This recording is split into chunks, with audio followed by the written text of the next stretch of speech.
my Savior. Lord, there is none like you.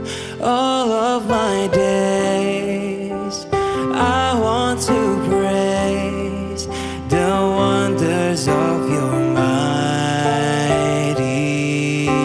love. My comfort, my shelter, tower of refuge and strength, let every breath, all that I am, never cease to worship you. Shout to the Lord, all the earth, let us sing. Power and majesty, praise to the King. Mountains bow down and the seas will roar at the sound of your name. I sing for joy at the work of your hands. Forever I love you, forever I stand. Nothing compares to the promise I have in you.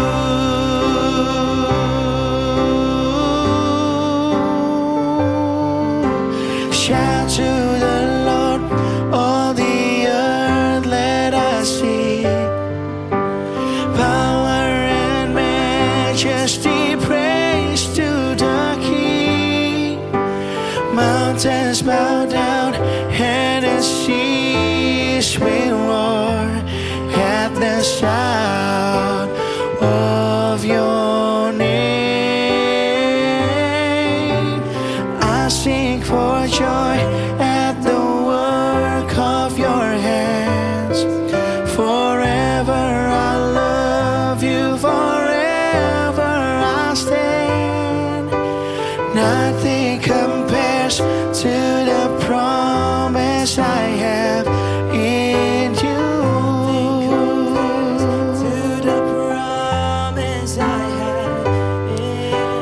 Nothing compares to the promise I have in you.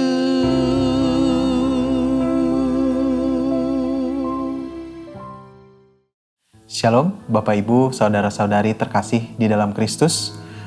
Pada hari ini, saat ini kita akan merenungkan firman Tuhan. Kita akan sama-sama membaca dan merenungkan dari Kisah Para Rasul, pasalnya yang ke-26. Menarik sekali di dalam Kisah Para Rasul 26 ini, di mana Paulus itu memberikan pembelaan setelah ditangkap, dan Paulus memberikan pembelaan ini kepada raja, yaitu Raja Agripa.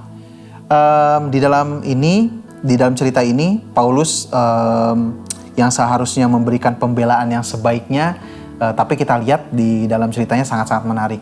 Kalau misalnya Bapak Ibu saudara-saudari ketika melihat suatu sidang, di dalam pembelaan pasti kita akan membela mati-matian gitu ya. Dan bahkan orang-orang yang terduga bersalah itu akan membela dirinya dan akan memberikan yang terbaik di dalam pembelaan tersebut. Berbeda dengan Paulus menceritakan tentang Tuhan Yesus Kristus yang amat luar biasa. Dan kita akan coba membaca dari Kisah Para Rasul 26 ayatnya yang ke-18. Untuk membukakan mata mereka supaya mereka berpaling dari kegelapan kepada terang, dan dari kuasa iblis kepada Allah, supaya mereka memperoleh pengampunan dosa dan bagian dalam harta pusaka di antara mereka yang telah disucikan oleh iman kepada aku. Nah, ini luar biasa sekali. Pesan yang sangat kuat, ayat yang sangat kuat yang menyentuh hati saya dan mungkin juga Bapak Ibu saudara-saudari sekalian, karena ini menggambarkan transformasi yang luar biasa dari Paulus.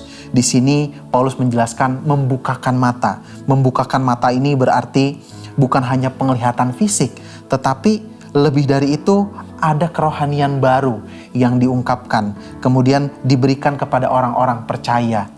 Dan membukakan mata ini berarti mata kita dicelikan. Yang sebelumnya tidak bisa melihat kebaikan Tuhan, yang sebelumnya tidak bisa melihat kasih karunia Tuhan, itu akan dapat melihat kasih karunia Tuhan. Dan kemudian berbalik setelah melihat kasih karunia Tuhan itu, berbalik dari gelap ke dalam terang. Dan ketika kita berbalik dari gelap ke terang, untuk itulah kita terbebas dari kuasa iblis. Ya, dan ini menggambarkan bahwa kita itu bebas dari dominasi kekuatan jahat dan penguasaan dosa terhadap kita. Dan kita menuju kehidupan yang diperintah oleh kehendak Tuhan dan kuasa Tuhan. Dan terjadilah pengampunan dosa, dan kita memiliki bagian di dalam harta pusaka yang menunjukkan bahwa kita memiliki bagian dalam janji-janji Allah, termasuk kehidupan kekal yang penuh harapan di dalam Kristus. Bapak Ibu saudara-saudari sekalian, ketika kita melihat Paulus yang menceritakan Tuhan Yesus yang sedang berhadapan dengan Raja Agripa, di sini kita melihat bahwa kita pun harus menceritakan tentang kebaikan Tuhan, menceritakan tentang siapa Yesus, Tuhan Yesus Kristus di hadapan banyak orang. Dan di sini ketika Bapak Ibu merasa bahwa hidup Bapak Ibu merasa kurang, merasa hancur, ya, atau dosa Bapak Ibu merasa besar gitu ya, jangan khawatir bahwa tidak ada dosa yang terlalu besar untuk Allah ampuni, dan tidak ada kehidupan yang terlalu hancur untuk Allah perbaiki. Dan kita semua dapat merasakan kasih karunia Tuhan.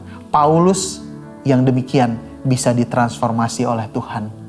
Apalagi kita, Bapak Ibu saudara-saudari sekalian. Kiranya Tuhan mentransformasi kita dan kita dapat menceritakan kasih Allah di dalam kehidupan kita. Dan renungan singkat ini semoga dapat menguatkan hati kita semua dan memperteguh iman kita di hadapan Tuhan Yesus Kristus. Mari kita bersatu dalam doa. Tuhan Yesus, terima kasih untuk kasih setiamu. Terima kasih untuk pengampunan yang luar biasa daripadamu Tuhan. Dan kami mengucap syukur Engkau telah hadir di antara kami Tuhan, sehingga kami diampuni, kami dapat ditransformasi, mata kami dibukakan, sehingga kami dapat melihat kebaikan-Mu, kami dapat pengampunan-Mu, kami dapat janji-janji-Mu Tuhan. Pimpin kami Tuhan, pimpin kami lebih lagi. Di dalam nama Tuhan Yesus Kristus, kami berdoa dan mengucap syukur. Amin. Kisah Para Rasul 26. Pembelaan Paulus di hadapan Agripa. Kata Agripa kepada Paulus, "Engkau diberi kesempatan untuk membela diri." Paulus memberi isyarat dengan tangannya, lalu memberi pembelaannya seperti berikut, "Ya Raja Agripa, aku merasa berbahagia. Karena pada hari ini aku diperkenankan untuk memberi pertanggungan jawab di hadapanmu terhadap segala tuduhan yang diajukan orang-orang Yahudi terhadap diriku, terutama karena engkau tahu benar-benar adat istiadat dan persoalan orang Yahudi. Sebab itu aku minta kepadamu, supaya engkau mendengarkan aku dengan sabar. Semua orang Yahudi mengetahui jalan hidupku sejak masa mudaku, sebab dari semula aku hidup di tengah-tengah bangsaku di Yerusalem. Sudah lama mereka mengenal aku dan sekiranya mereka mau, mereka dapat memberi kesaksian bahwa aku telah hidup sebagai seorang Farisi menurut mazhab yang paling keras dalam agama kita. Dan sekarang aku harus menghadap pengadilan. Oleh sebab aku mengharapkan kegenapan janji yang diberikan Allah kepada nenek moyang kita dan yang dinantikan oleh kedua belas suku kita, sementara mereka siang malam melakukan ibadahnya dengan tekun. Dan karena pengharapan itulah, ya Raja Agripa, aku dituduh orang-orang Yahudi. Mengapa kamu menganggap mustahil bahwa Allah membangkitkan orang mati? Bagaimanapun juga, aku sendiri pernah menyangka bahwa aku harus keras bertindak menentang nama Yesus dari Nazaret. Hal itu kulakukan juga di Yerusalem. Aku bukan saja telah memasukkan banyak orang kudus ke dalam penjara, setelah aku memperoleh kuasa dari imam-imam kepala, tetapi aku juga setuju jika mereka dihukum mati. Dalam rumah-rumah ibadat aku sering menyiksa mereka, dan memaksanya untuk menyangkal imannya, dan dalam amarah yang meluap-luap aku mengejar mereka, bahkan sampai ke kota-kota asing. Paulus menceritakan pertobatan dan panggilannya. Dan dalam keadaan demikian, ketika aku dengan kuasa penuh dan tugas dari imam-imam kepala sedang dalam perjalanan ke Damsyik, tiba-tiba Ya Raja Agripa, pada tengah hari bolong aku melihat di tengah jalan itu cahaya yang lebih terang daripada cahaya matahari, turun dari langit meliputi aku dan teman-teman seperjalananku. Kami semua rebah ke tanah dan aku mendengar suatu suara yang mengatakan kepadaku dalam bahasa Ibrani, Saulus, Saulus, mengapa engkau menganiaya aku? Sukar bagimu menendang ke galah rangsang. Tetapi aku menjawab, siapa engkau, Tuhan? Kata Tuhan, akulah Yesus, yang kau aniaya itu. Tetapi sekarang, bangunlah dan berdirilah. Aku menampakkan diri kepadamu, untuk menetapkan engkau menjadi pelayan, dan saksi tentang segala sesuatu yang telah kau lihat daripadaku, dan tentang apa yang akan kuperlihatkan kepadamu nanti. Aku akan mengasingkan engkau dari bangsa ini dan dari bangsa-bangsa lain, dan aku akan mengutus engkau kepada mereka, untuk membuka mata mereka, supaya mereka berbalik dari kegelapan kepada terang dan dari kuasa iblis kepada Allah, supaya mereka oleh iman mereka kepadaku memperoleh pengampunan dosa, dan mendapat bagian dalam apa yang ditentukan untuk orang-orang yang dikuduskan. Sebab itu, ya Raja Agripa, kepada penglihatan yang dari sorga itu tidak pernah aku tidak taat. Tetapi mula-mula aku memberitakan kepada orang-orang Yahudi di Damsyik, di Yerusalem dan di seluruh tanah Yudea, dan juga kepada bangsa-bangsa lain, bahwa mereka harus bertobat, dan berbalik kepada Allah serta melakukan pekerjaan-pekerjaan yang sesuai dengan pertobatan itu. Karena itulah orang-orang Yahudi menangkap aku di bait Allah, dan mencoba membunuh aku.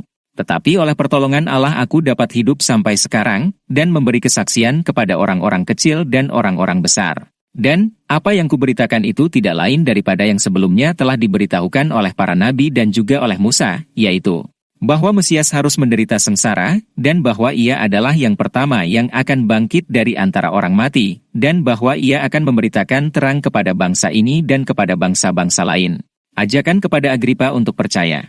Sementara Paulus mengemukakan semuanya itu untuk mempertanggungjawabkan pekerjaannya, berkatalah Festus dengan suara keras, engkau gila, Paulus. Ilmumu yang banyak itu membuat engkau gila. Tetapi Paulus menjawab, aku tidak gila, Festus yang mulia.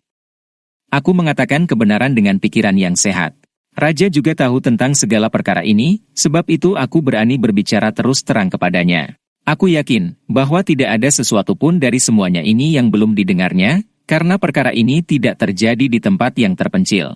Percayakah engkau, Raja Agripa, kepada para nabi? Aku tahu bahwa engkau percaya kepada mereka. Jawab Agripa, hampir-hampir saja kau yakinkan aku menjadi orang Kristen. Kata Paulus, aku mau berdoa kepada Allah, supaya segera atau lama-kelamaan bukan hanya engkau saja, tetapi semua orang lain yang hadir di sini dan yang mendengarkan perkataanku menjadi sama seperti aku, kecuali belenggu-belenggu ini. Lalu bangkitlah raja dan wali negeri serta Bernike, dan semua orang yang duduk bersama-sama mereka. Sementara mereka keluar, mereka berkata seorang kepada yang lain. Orang itu tidak melakukan sesuatu yang setimpal dengan hukuman mati atau hukuman penjara. Kata Agripa kepada Festus, orang itu sebenarnya sudah dapat dibebaskan, sekiranya ia tidak naik banding kepada Kaisar.